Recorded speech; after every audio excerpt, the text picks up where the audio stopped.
పశ్చిమ గోదావరి జిల్లా నర్సాపురంలో జరిగిన చోరీ కేసును పోలీసులు విజయవంతంగా ఛేదించారు.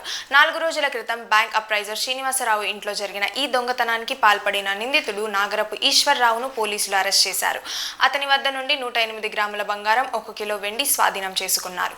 నర్సాపురం సీఐ యాదగిరి తెలిపిన వివరాల ప్రకారం నిందితుడిపై ఉభయ గోదావరి జిల్లాల్లో 20కి పైగా చోరీ కేసులు నమోదయ్యాయి. ఈ కేసు దర్యాప్తులో ఎస్ఐలు రాంబాబు, ముత్యాలరావు, జయలక్ష్మి అలాగే కానిస్టేబుల్స్ వేణు, రాజేష్, ప్రకాష్ కీలక పాత్ర పోషించారు. ప్రస్తుతం కేసుపై మరింత దర్యాప్తు కొనసాగుతోంది.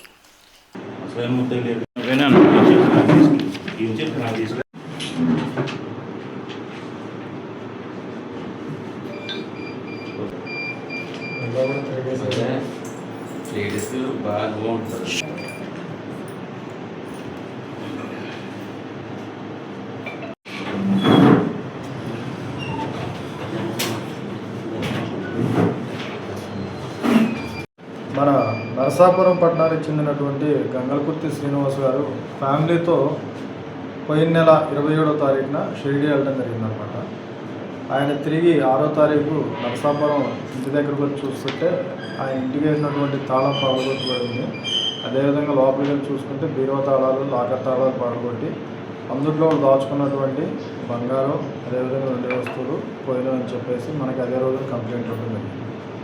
దర్యాప్తులో భాగంగా మనం క్లోజ్ టీమ్ని ఉపయోగించాం, అదేవిధంగా దీంట్లో టెక్నాలజీని ఉపయోగించాం అనమాట. మనకి ఇది 6వ తారీఖు మన కేసు రిపోర్ట్ అయితే ఈరోజు 11వ తారీఖు మన ముద్దాయిని పట్టుకొని అక్కడ ఏదైతే దొంగతనం జరిగినటువంటి వస్తువులు ఉన్నాయో వాటిలో 108 గ్రాముల బంగారాన్ని మనం రికవరీ చేయడం జరిగింది. అదేవిధంగా 2 వెండి ప్లేట్లు, దాని బరువు అనేది 1 కేజీ అనమాట. వాటిని కూడా మనం దీనిలో రికవరీ చేసాం.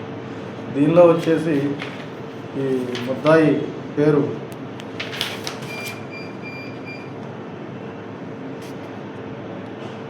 నగరపు అంటే అలియాస్ సింగారపు ఈశ్వరరావు అనమాట.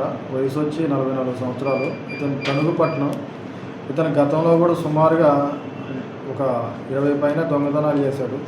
దానిలో భాగంగా 2 సార్లు అరెస్ట్ అయ్యి 2 సార్లు జైలు శిక్ష అనుభవించాడు. అదేవిధంగా ఒక మర్డర్ కేసులో ఇతను ముద్దాయి అవడం వల్ల ఇతనికి కోర్టు లైఫ్ శిక్ష విధిస్తే ఇతను దగ్గరగా 7 సంవత్సరాల పైన జైల్లో ఉన్నాడు. ఆ తర్వాత హైకోర్టుకి వెళ్ళడం వల్ల ఆ కేసు కొట్టేయడంతో అతను బయటకు వచ్చాడు. బయటకు వచ్చిన తర్వాత కూడా 2 టైమ్స్ దొంగతనాలు చేసి జైలుకి వెళ్ళాడు. నియర్లీ ఇతను చేసినటువంటి దొంగతనాలు 20 పైనే ఉన్నాయి. మొన్న రీసెంట్గా జైలు నుంచి విడుదలవడం అంటే మన జనవరి 23వ తారీఖున ఇతను జైలు నుంచి బయటకు వచ్చాడు అన్నమాట, శిక్ష ముగించుకొని. బయటకు వచ్చిన తర్వాత ఇతను మార్చి నెల 2వ తారీఖున ద్వారకా తిరుమల పోలీస్ స్టేషన్ పరిధిలో ద్వారకా తిరుమల గ్రామంలో సేమ్ ఇదే ఇంటికి తాళం వేసి ఉంటే వెళ్ళి అక్కడ కొంత దొంగతనం చేయడం జరిగింది.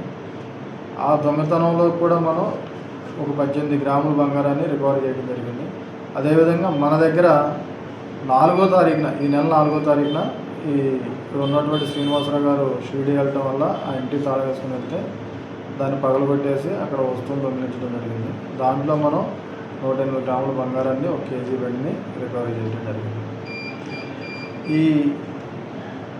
దీనిలో ఇతను పట్టుకొని ఈ కేసును ఛేదించి ఈ రికవరీ చేయడానికి ఎక్కువగా కృషి చేసినటువంటిది మన క్లోజ్ టీమ్కి సంబంధించిన ఇన్స్పెక్టర్ రాజేష్ గారు, అదేవిధంగా మనకి CCS police station inspector Rambabu గారు, నేను, మా స్టేషన్ ఎస్ఐస్, అదేవిధంగా మా సిబ్బంది అంతా కూడా ఒక 4 డేస్ కష్టపడితే ఈ కేసు చేయడం.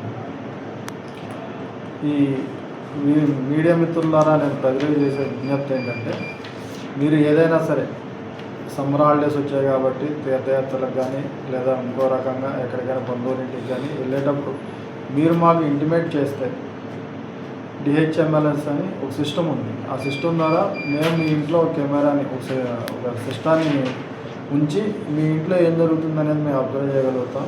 మీ ఇంట్లో ఎటువంటి దొంగతనం జరగకోకుండా మేము దాని ద్వారా అరికట్టడానికి అవకాశం ఉంటుంది. కాబట్టి దానికి ఒక యాప్ ఉంది. ఆ యాప్ కూడా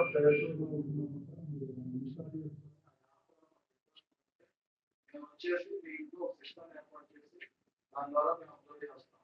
అదేవిధంగా కొన్ని చిన్న చిన్న జాగ్రత్తలు తీసుకోవాలి. ఈ యొక్క దొంగతనం లేదని ఇంటి బయట గేట్లు దాని వల్ల ఇంట్లో ఎవరో